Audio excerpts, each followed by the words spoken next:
So আমরা আজকে যে আলোচনা বিষয় সেটা হচ্ছে আমাদের ওয়েব পেজ নিয়ে। সো ওয়েব পেজ হচ্ছে ওয়েবসাইটের ক্ষুদ্রতম একক। সো ওয়েব পেজের যে বেসিক যে কাঠামোটা সেটা আমরা বুঝবো।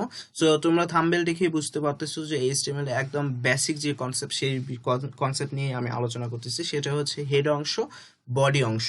সো এই একটা পেজের দুইটি অংশ থাকে, সেটা হচ্ছে হেড অংশ আর বডি অংশ। সো আমরা একটা পেজ ভিজিট করি, সেখানে দেখতে পাচ্ছি আমি ন্যাশনাল ইউনিভার্সিটির একটা ওয়েবসাইট ভিজিট করতেছি। সেখানে আমরা অবশ্যই খেয়াল রাখবে, তোমাদের ভালোভাবে দৃষ্টি আকর্ষণ করতেছি। এই যে দেখো ন্যাশনাল ইউনিভার্সিটি, এই অংশটা অর্থাৎ এইটুকু থেকে অর্থাৎ টেক্সট বার থেকে এই অংশটা হচ্ছে আমাদের, এই অংশটা হচ্ছে হেড, আর বাদ বাকি অংশ যেগুলো আছে যেখানে কন্টেন্ট ভরা রয়েছে সেখানে বলা হচ্ছে সেটাকে বডি।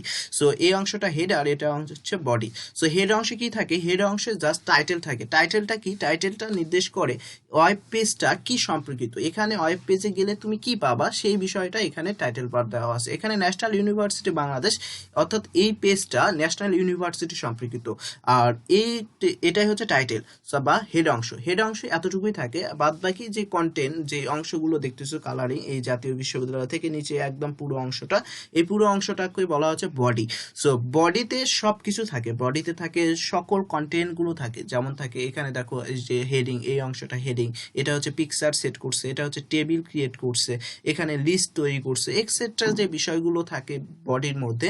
এইচটিএমএল এর যে কন্টেন্টগুলো থাকে একটা ওয়েব পেজের, সকল কন্টেন্টগুলো থাকে বডির মধ্যে। সো আমরা আজকে কিভাবে বেসিক্যালি জানবো আমরা ওয়েব পেজের যে কাঠামোটা, সেই কাঠামোটা আমরা জানবো। ওয়েব পেজের কাঠামোটা হচ্ছে সিমিলার ভাবে হতে পারে নোট প্লাস প্লাস বা নোটপ্যাড এক্সেট্রা। সো আমি একটা নোটপ্যাড ওপেন করতেছি, তোমরা অবশ্যই খেয়াল রাখবা HTML এর দুইটি অংশ। সো আমি প্রথমে HTML কোডটা লিখতেছি। HTML পরে লিখতে হবে HTML এর দুইটি অংশ, সেটা হচ্ছে হেড আর একটা হচ্ছে বডি। সো হেডে কোথায় কি থাকে সেটা আমরা বুঝলাম। সো আমরা কি HTML পরে আমরা হেড অংশটা ইনক্লুড করে দিব। হেডে কি থাকে? হেডে মনে রাখতে হবে হেডের অংশে জাস্ট টাইটেল থাকে। টাইটেলটা কি নির্দেশ করে? টাইটেলটা নির্দেশ করে ওয়েব পেজটা কি সম্পর্কিত। সো আমি লিখতে চাচ্ছি, আমি একটা পার্সোনাল ওয়েবসাইট করতে চাচ্ছি বাংলাদেশ সম্পর্কিত। সো আমি লিখলাম অ্যাবাউট বাংলাদেশ। ওকে, তো বাংলাদেশ আমি কি আমাদের টাইটেলটা আর দিব না, টাইটেল আর কিছু থাকবে না, টাইটেল আমি ক্লোজ করে দিলাম। সো টাইটেল ক্লোজ করার পরে যে বিষয়টা খেয়াল রাখতে হবে, টাইটেল ছাড়া হেড অংশে কিছু থাকে না। সো আমাদের হেড অংশ, এই যে দেখো হেড অংশ এখানে স্টার্ট হয়েছিল, সো টাইটেল আছে, তারপরে আর কোনো কিছু নাই। তো নাই যখন শেষ হয়ে যাবে তখন শেষ ট্যাগটা বা ওপেনিং করলাম এবং ক্লোজিং ট্যাগটা আমাদের দিতে হবে। সো আমাদের হেড অংশ কাজ শেষ। সো আমরা হেডটা কি করে দিব? অফ করে দিব বা ক্লোজ করে দিব। হেডের পরে যে অংশটা থাকে সেটা হচ্ছে বডি। বডিতে সকল কন্টেন্ট গুলো থাকে। তো বডিতে আমি কি লিখবো? আমি লিখতে চাচ্ছি একটা চলমান একটা হেডিং দিতে চাচ্ছি। সো চলমান যে কোনো কিছু টেক্সট চলমান বা কোনো কিছু চলমান করতে চাইলে বা মুভিং করতে চাইলে যেটা একটা ব্যবহার করতে হয় সেটা হচ্ছে মার্কিউ, MARQUE মার্কিউ ট্যাগটা ইউজ করব। আর এখানে আমি হেডিং দিব, হেডিং 1 H1। সো H1টা কেন? H1 হচ্ছে হেডিং দেওয়ার জন্য। H1 মানেটা হচ্ছে H1 মানে সর্বোচ্চ বড় আকারে যে হেডিংটা সেটা।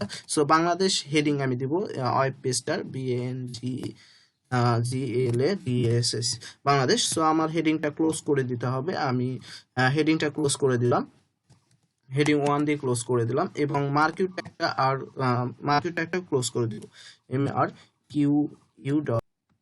ওকে, মার্কিউ ট্যাগ। ওকে, এরপরে যে অংশটা কাজ করতে হবে সেটা হচ্ছে আমাদের বডিতে আর কোনো কন্টেন্ট আমি যুক্ত করতেছি না, কারণ আমি ধারাবাহিকভাবে বডির যে সকল কন্টেন্টগুলো তোমাদের আপলোড করে দেখাবো, সেটা হতে পারে লিস্ট, হতে পারে টেবিল, হতে পারে ছবি, অডিও, ভিডিও সংযোজন করা।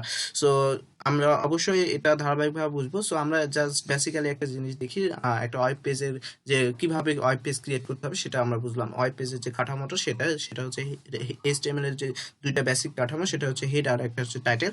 সো হেডের মধ্যে আমরা কি টাইটেল দিলাম, টাইটেলটা থাকে, টাইটেলটা নির্দেশ করে ওয়েব পেজটা কি সম্পর্কিত। সো অ্যাবাউট বাংলাদেশ সম্পর্কিত। হেডে টাইটেল ক্লোজ মানে হেডের আর কোনো কাজ নাই, হেড ক্লোজ করে দিলাম। এবার বডি স্টার্ট করবো, বডিতে সকল কন্টেন্ট থাকবে। সো আমি অত কন্টেন্ট এখানে যুক্ত করলাম না, জাস্ট একটা কন্টেন্ট দিয়ে আমি শেষ করে দিচ্ছি, সেটা এখানে আমি বাংলাদেশ হেডিংটা দিয়েছি, কন্টেন্টটা আমরা বাংলাদেশ হেডিংটা বুঝবো, কারণ আমি সকল একবারে করতেছি না, ভিডিওগুলো অনেক বড় লেন্থি হয়ে যাবে, সেই ক্ষেত্রে আমি ধীরে ধীরে করতেছি। সো বাংলাদেশ সম্পর্কে আজকে একটা টাইটেল জাস্ট বোঝাই, আর HTML এর যে বেসিক যে ওয়েব পেজে কাঠামো সেটা বোঝাচ্ছি।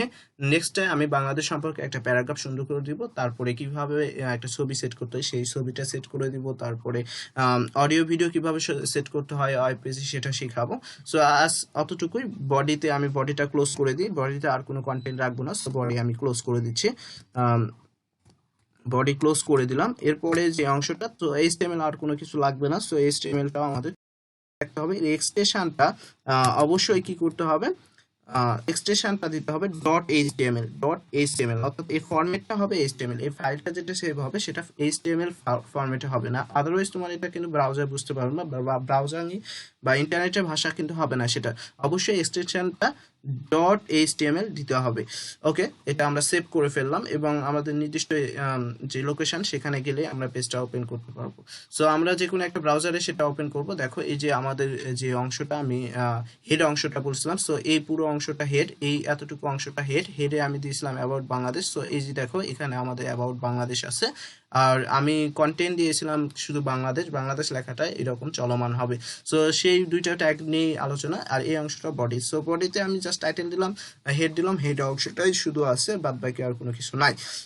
সো সেই ক্ষেত্রে অবশ্যই আমাদের মনে রাখতে হবে এইভাবে একটা ওয়েব পেজ ক্রিয়েট করতে হয়। সো আসো, গত ভিডিওতে আমি ট্যাগ এবং অ্যাট্রিবিউটের কথা বলছিলাম, সো আজকে জাস্ট তোমাদেরকে ট্যাগ সম্পর্কে বলতেছিলাম, সো অ্যাট্রিবিউট সম্পর্কে বলতে চাইছিলাম এই ভিডিওতে। সো আসো আমরা অ্যাট্রিবিউট, সো আমরা যদি ভিজিট করি ওয়েব পেজটা, তাহলে দেখবো আমাদের এই যে বডিটা রয়েছে, বডিটা একদম সাদা রয়েছে। সো এটা আমি কাস্টমাইজ করতে চাচ্ছি বা আমার মতো করে করতে চাচ্ছি।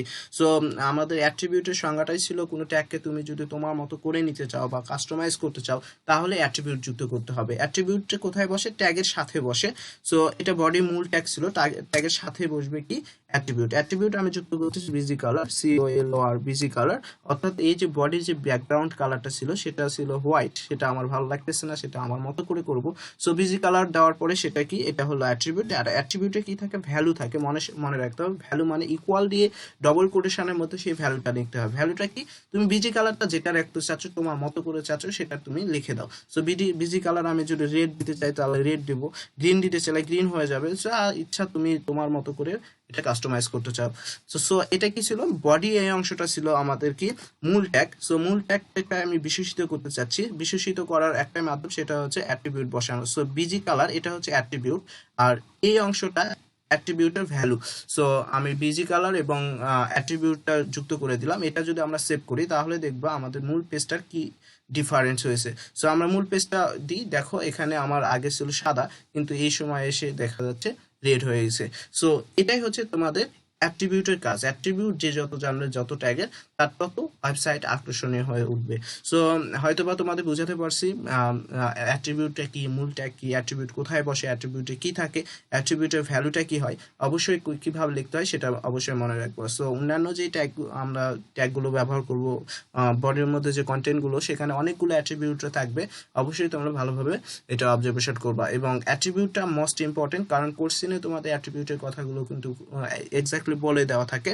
সো তোমাদের যে অ্যাট্রিবিউটগুলো বসাতে চাইবে, যে ট্যাগের সাথে তোমাদের ইনক্লুড করতে বলবে, তোমরা অবশ্যই সেই ট্যাগগুলো বা অ্যাট্রিবিউট সেই ট্যাগের সাথে অ্যাট্রিবিউটগুলো যুক্ত করবে। সো আই হোপ তোমরা বুঝতে পারছো কিরকম ভাবে একটা ওয়েব পেজ ক্রিয়েট করতে হয়, এরকম ভাবে ওয়েব পেজ ক্রিয়েট করতে হয়। সো আজ অতটুকুই। সামনের দিন আমাদের বডিতে অন্যান্য যে কন্টেন্টগুলো রয়েছে, list, table, audio, video etcetera যে ট্যাগগুলো রয়েছে, আস্তে আস্তে আমরা ধারাবাহিক সেই ট্যাগগুলো সম্পর্কে ততক্ষণ পর্যন্ত ভালো থাকো।